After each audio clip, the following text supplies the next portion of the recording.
नमस्कार. आज या ठिकाणी शतकालयामध्ये जनसंवाद सभा आहे. आमच्या कावडी मत्स्यभूमीमध्ये पर्वशेकाची अंतिम झाला होता. त्या ठिकाणी एका मांत्रिकाने असा जादूटोणा केला होता. असं बाहुली आणि हे बाहुली मांडली, काळी बाहुली अशी लिंबाला टाचले लावून ठेवलं होतं, गांजाचे ठेवलं होतं. असं पूर्ण ठिकाणी तिथं अशी जादूटोणा केला होता पूर्ण कावडीच्या मत्स्यभूमीमध्ये.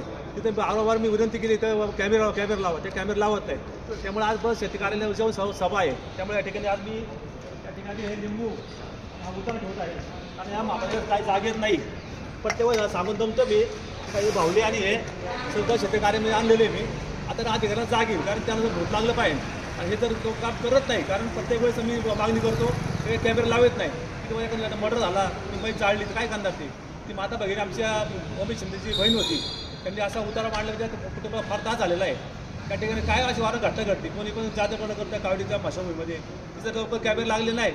त्या ठिकाणी पुढच्या काळामध्ये मी ऑफिसमध्ये संपूर्ण लिंबू बांधणार आहे पूर्ण ऑफिसमध्ये. जेव्हा लिंबू आणि मिरची हे लिंबू टाचणे अशा प्रकारचे हे प्रकार चालू त्या कावडीमध्ये. लवकर महापालिकेने शेती कार्यालय कॅमेऱ्याला बसवले तर त्या प्रहारचा धंका जाईल. त्या ठिकाणी थांबतो. जय महाराष्ट्र, जय प्रहार. आपला संजय गायके, धन्यवाद.